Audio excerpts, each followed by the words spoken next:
Okay, so this is now the second case of ordinary differential equation का particular integral निकालने का case, जिसमें हम हायर ऑर्डर की कौन सी वाली केस ले रहे हैं अगर आपके पास QX में अलजेब्रिक फंक्शन हो। इससे पहले वाली वीडियो में आपको बता चुकी हूँ कि आपके पास जो है अगर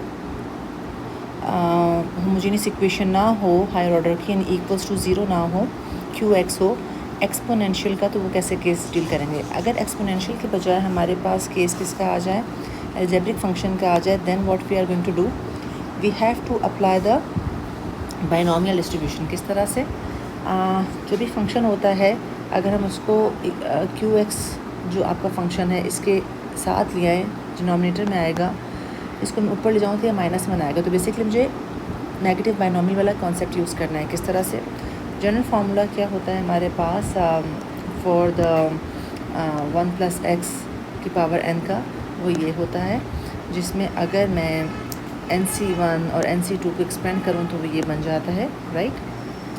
अगर मैं n में की जगह -1 डाल दूँ तो इन जगहों पे क्या आ जाएगा, -1 आ जाएगा, और ये आपका एक्सपेंड करके कुछ इस तरह से बनेगा।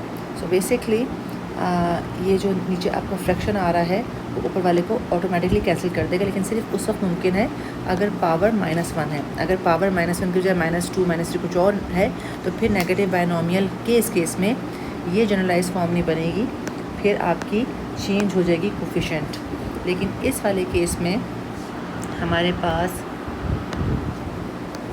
आसानी ये हो जाती है कि हम इसको 1 + x की power -1 is always going to give me the answer 1 - x + x² - x³ and so on। और अगर यहाँ पे मेरे पास माइनस आ जाएगा पावर में ऊपर -1 ही है तो ये बन जाएगा 1 + x + x² + x³ + x4 and so on। इनके कोफिशिएंट्स हमारे 1 1 क्यों आ रहे हैं, this is the reason I have just explain it to you, ठीक है। तो बेसिकली ये वाली चीज़ हमें यूज़ करनी है इस वाले समान सवालों में, क्योंकि हमेशा हमारी पावर -1 ही बनेगी। Okay, let's take a question.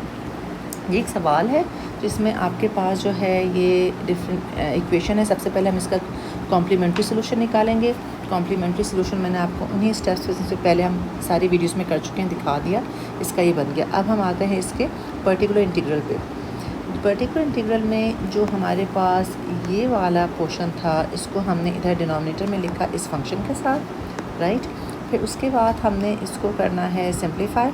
किस तरह करेंगे हम इसमें इसको कन्वर्ट करना है हमने नेगेटिव बाइनोमियल में। उसका कॉन्सेप्ट क्या होता है, जो भी इसमें कांस्टेंट मौजूद हो, अगर है जैसे इस वाले सवाल में मौजूद है तो हम इसको कॉमन ले लेंगे, ठीक है। तो मेरा ये बन जाएगा,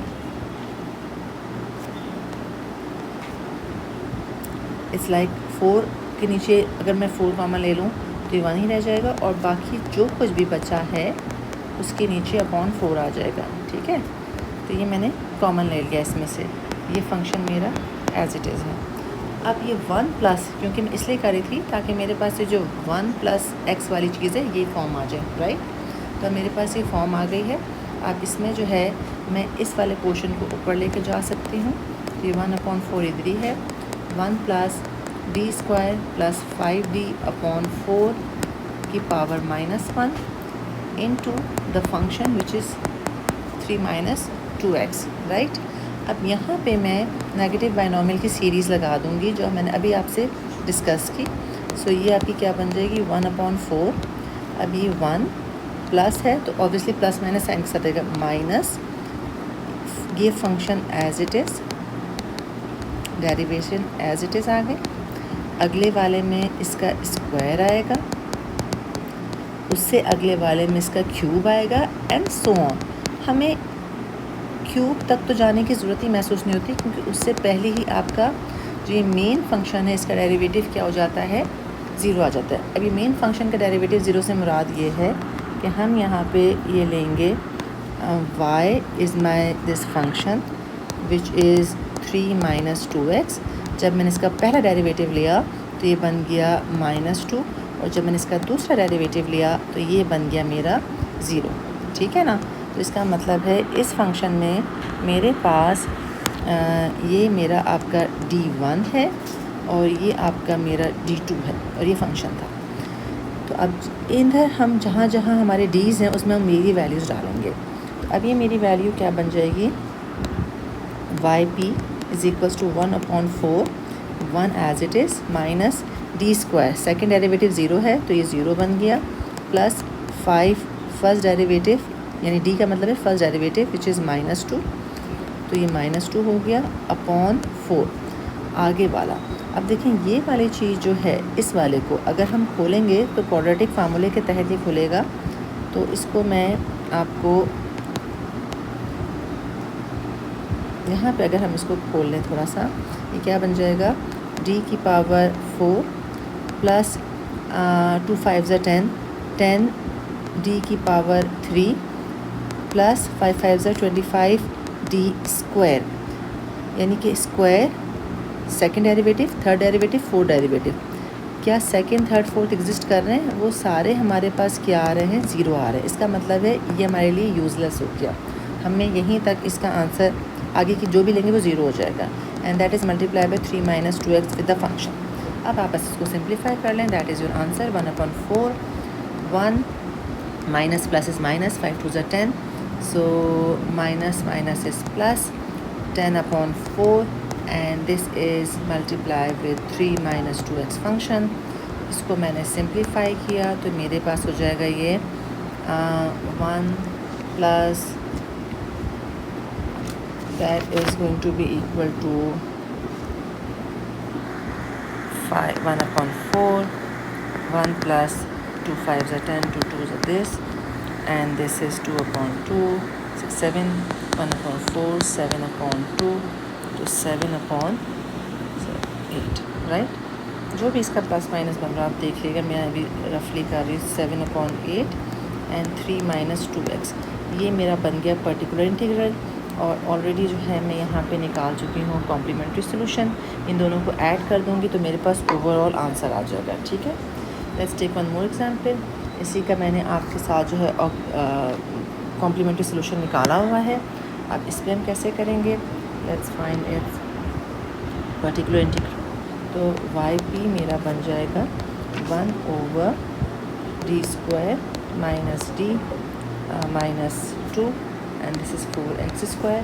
4 यहाँ रखें या 4 यहाँ रख लें, इज़ द सेम थिंग। मैं हमेशा साइड में कर देती हूँ ताकि आसानी हो जाए, ठीक है।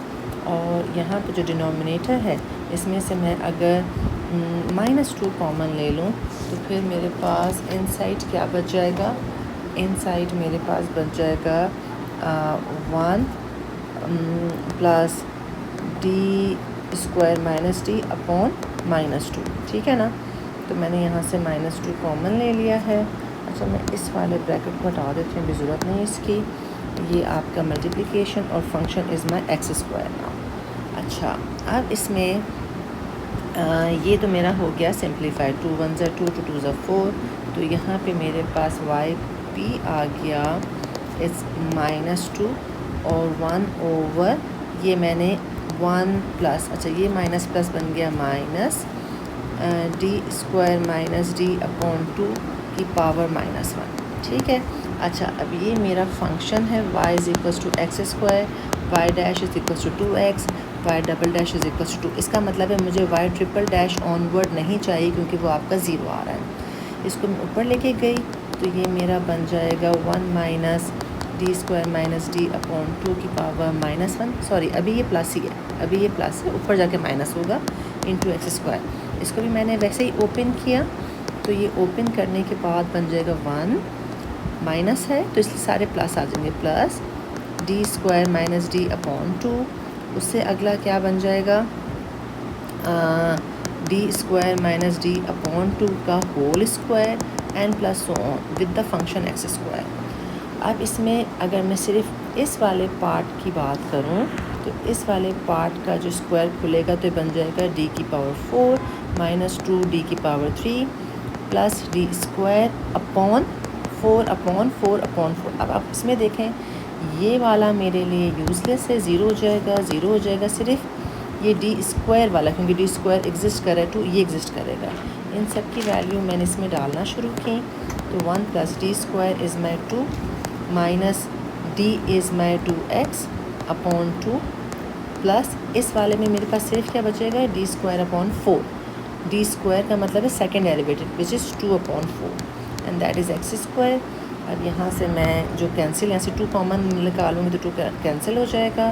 सो I will be left with -2 × 1 plus 1 minus x plus 2 1 ज़ा 2 2 ज़ा 4 1/2 एक्स स्क्वायर। और इसका आंसर फाइनली मेरे पास आ जाएगा 1 + 1 is 2, 2 + 1/2, 1 + 1 is 2 हो गया, 2 + 1/2 is 3/2 हो गया। तो -2 ब्रैकेट के बाहर है तो 3/2 minus x with the x square. So अगर मैं इसको ओपन कर लूँ तो मेरे पास बन जाएगा ये -3x² and minus plus 2x³। ये मेरा बन गया YP, ठीक है, और YC ऑलरेडी है, इनको मैं एक साथ लिख लूँगी तो I will have the final answer of my solution, ठीक है।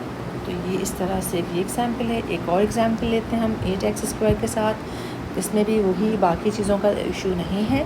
अब देखिए इसमें आपके यह मैंने ऑक्सिलरी इक्वेशन में कन्वर्ट किया।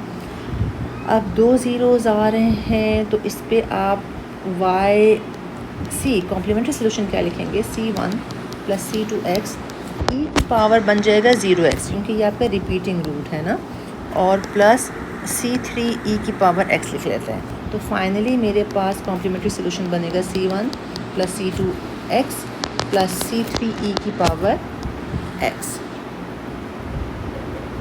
अच्छा, अब जब मैं पर्टिकुलर इंटीग्रल की तरफ आऊँगी so that would be 1/d³ + d² × 8x²।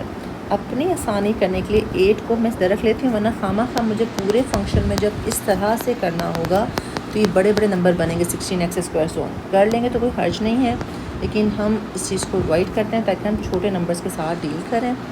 So that will be 2x and then y" is 2 और ऑनवर्ड हमारे पास आ गया 0। अब यहाँ पे मेरे पास कोई कांस्टेंट्स नहीं है जिसको मैं कॉमन लूँ, तो जो सबसे छोटा d है हम उसी को कॉमन ले लेंगे।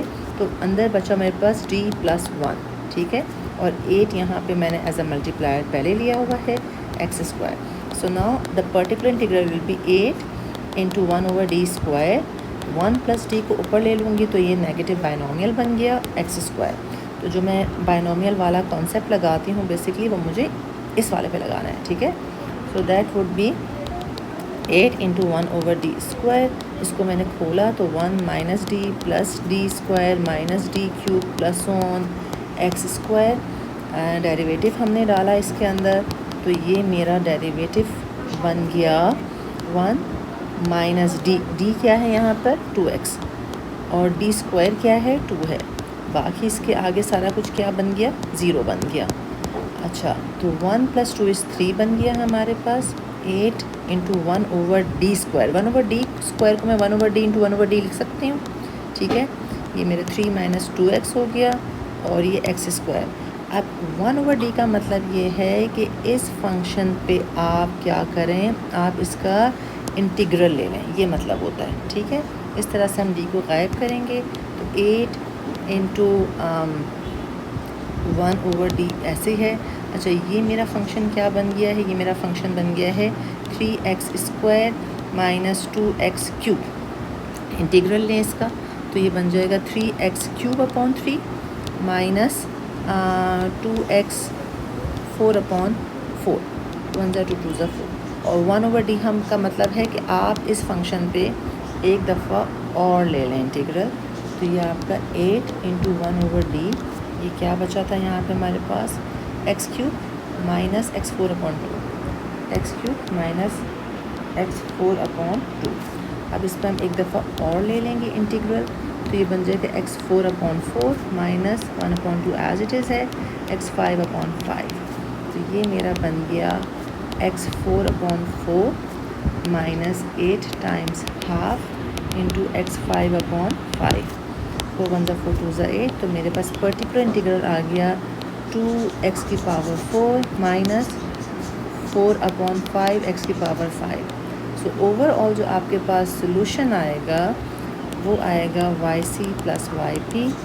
वाई सी हमारे पास इस सवाल का क्या था, that is this one, C1 plus C2x, C1 plus C2x and plus C3 e की पावर x, और ये आपके पास आ गया x4 माइनस 4/5 x की power 5। So this is the example to show कि किस तरह से आप